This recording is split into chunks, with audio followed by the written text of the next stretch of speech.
Coming up next, it's a UFC welterweight division matchup.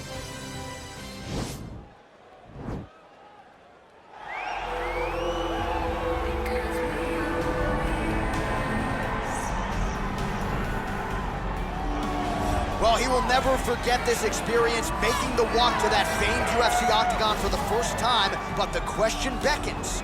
Will there be nerves? Will there be jitters under the bright lights of the UFC octagon for the first time?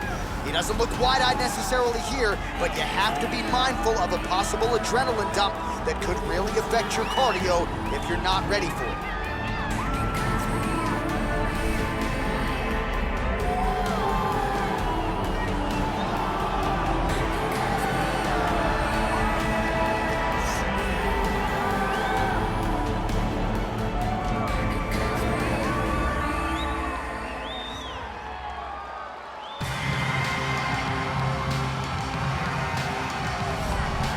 Well, this young man is a really accomplished submission specialist, and sometimes fighters get offended when you call them a specialist, but most people know what he's trying to do in there, and to this point, no one's really been able to stop him. John, he will try to pull guard. Who pulls guard anymore in the UFC at this point? But he understands that for him to be successful, the fight has to be in the grappling, in the jiu-jitsu.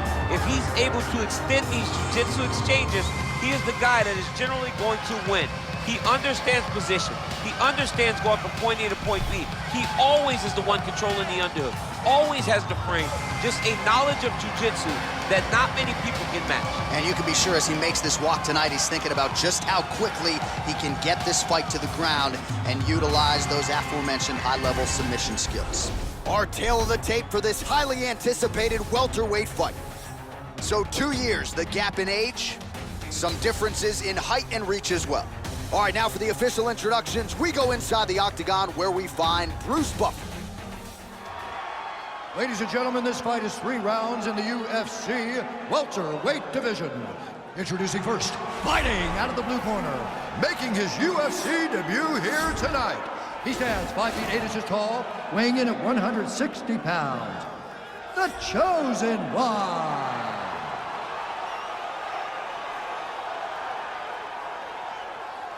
And now introducing his opponent, fighting out of the red corner, a jiu-jitsu fighter, holding a professional record of 20 wins, 11 losses, and 1 no contest. He stands 6 feet tall, weighing in at 170 pounds, fighting out of Vila Velha, Espírito Santo, Brazil, Erick Silva!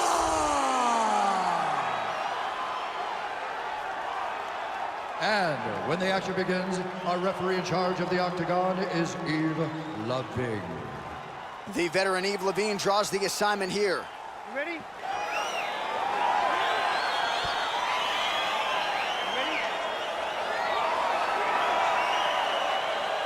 All right, here we go with round 1. The UFC debut has finally arrived for this young man. It's a feel-good story, undeniably. He's got a lot of friends and family in the building. And given what he did on the regional circuit, the expectations are high that he can step right into the big show. Whoa! He's in trouble. He's hurt bad. Oh! Unbelievable. Yeah, we're just getting going, and now the fight's over, but excellent striking technique to land that shot and ultimately finish the fight here in the first. You've heard us say it before, but sometimes when you catch a guy cold before he's had a chance to get going in the fight, it can have a bigger effect. It certainly did here tonight. All right, DC, no telestrator tonight, but we're going to get you some highlights from this one. This was a fight that had it all, and for my money, his best performance to date. His best performance to date in the biggest moment. In the biggest moments, you got to show up, and that's exactly what he did tonight. He used every bit of his skill to get the job done.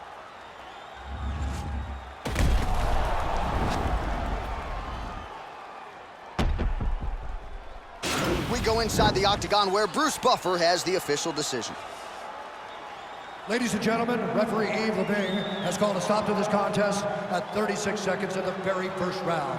Declaring the winner by knockout, the Chosen One. Well, we congratulate him on a huge knockout here tonight. He'll probably keep that smile while he's sleeping tonight after what he was able to produce here. He's going to be smiling for a really long time. When you get a knockout like that, not only do you get the win, you also most times walk away with a $50,000 bonus check.